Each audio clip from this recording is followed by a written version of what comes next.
Buenos días mis queridos televidentes, estamos de regreso en Uni Noticias. El día de hoy les tengo una invitada muy especial quien nos va a contar un poco sobre el filme La Teta Asustada.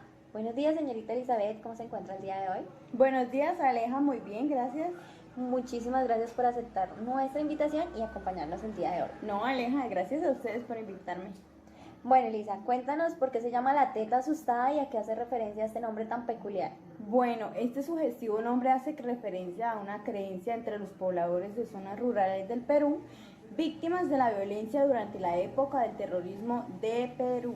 ¿Y en qué se centra esta película? Esta película se centra en los temores de las mujeres que fueron violadas durante la época del terrorismo que vivió Perú en las dos últimas décadas del siglo XX.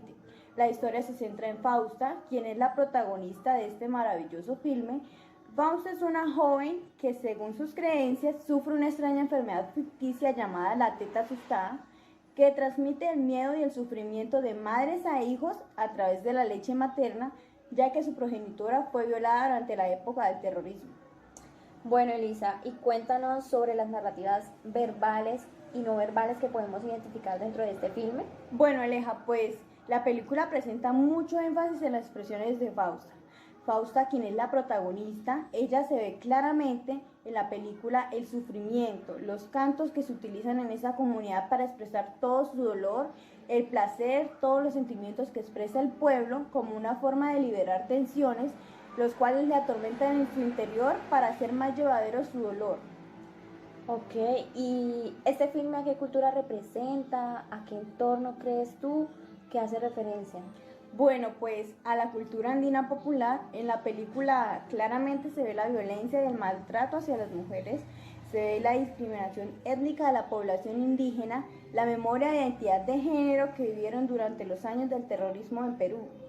Ok, Elisa, muchísimas gracias por tu participación. Seguimos con nuestra compañera Paola, quien nos ampliará un poco más acerca de esta oscura y violenta película.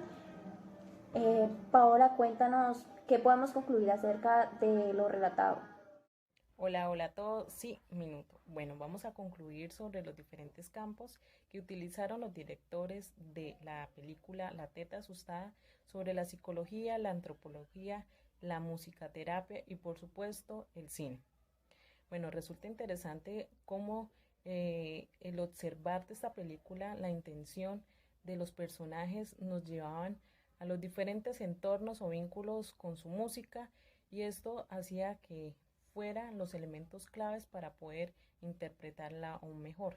Bueno, pero más allá de lo que ocurre, consideramos que es más importante el hecho de conocer el universo simbólico y la subjetividad de cada persona, ya que de la musicoterapia consideramos que el ser humano es un ser íntegro, bio, psico, socio y cultural.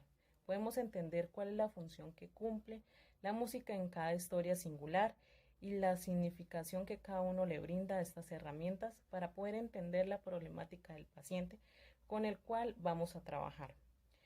Esto planea una forma de ética al trabajo, entendiendo que el padecimiento subjetivo dentro del universo simbólico del sujeto va más allá de los parámetros dominantes de la sociedad.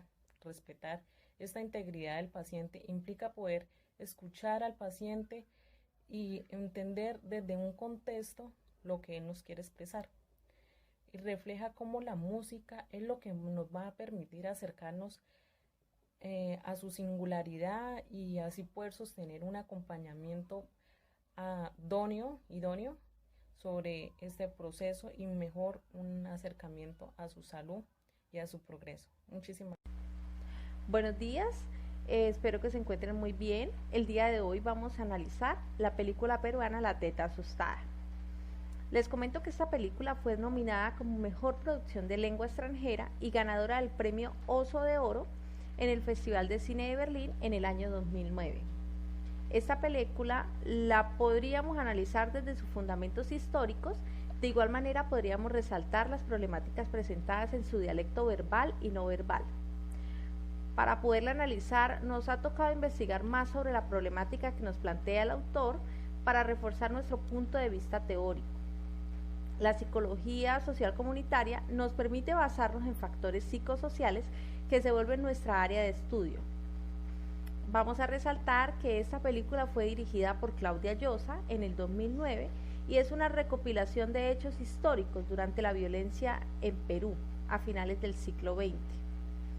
En la película se destaca la violación que vivieron cientos de mujeres y niños durante la guerra entre el ejército peruano y el Sendero, un partido terrorista y comunista del Perú. La protagonista, Fausta, sufre una enfermedad ficticia llamada la teta asustada. Ella creía que las mujeres transmitían el miedo a sus hijos por medio de la leche materna.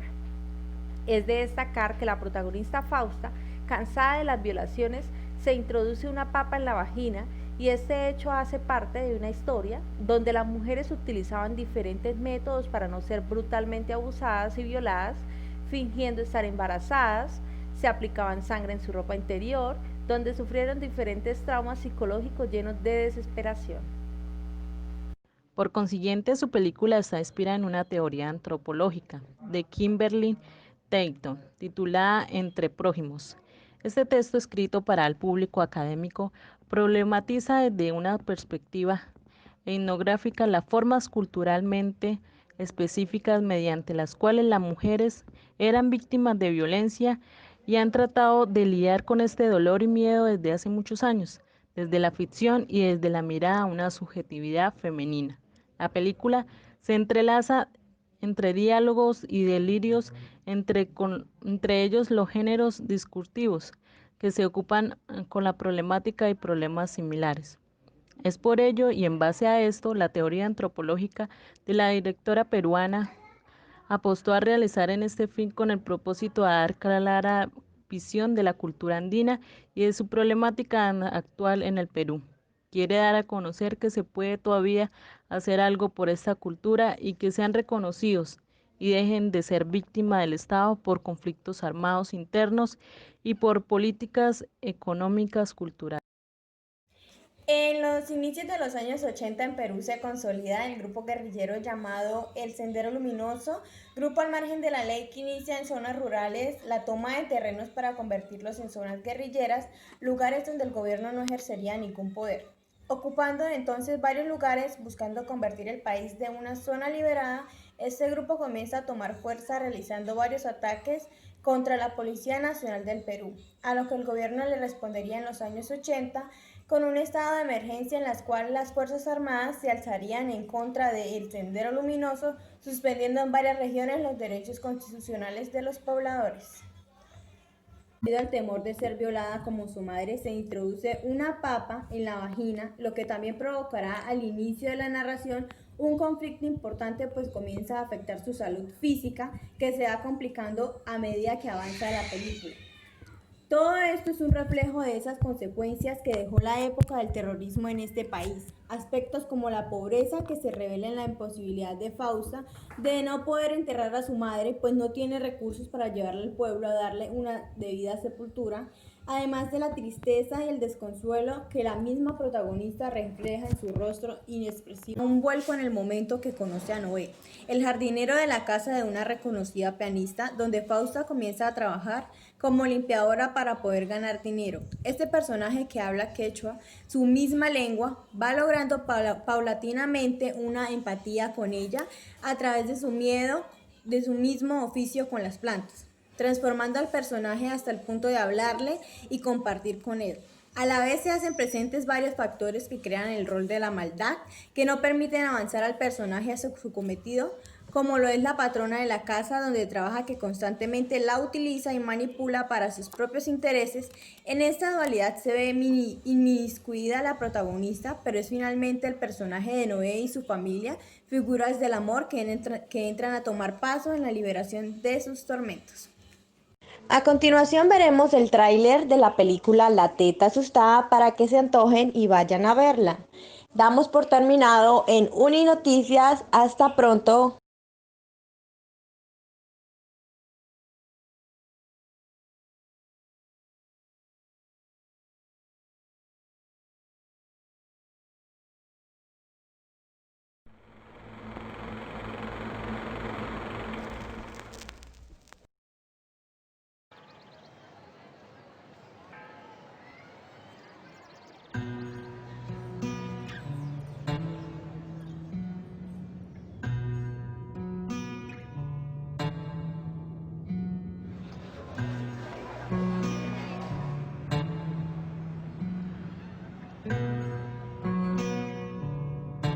pues estuvo en el pueblo en la época muy dura. Con el terrorismo nació Fausta y su madre le transmitió el miedo por la leche. Tu mamá está muerta, muerta está. Están buscando a alguien para cuidar la casa de arriba. Podría así sacarte la plata y llevar a tu madre al pueblo como quieres.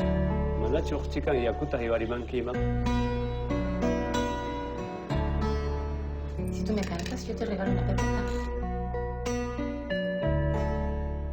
La teta asustada, así le dicen, nace así como ella, sin alma, porque del susto se escondió en la tierra. Away kay hatong hujat. Away kay hatong hujat.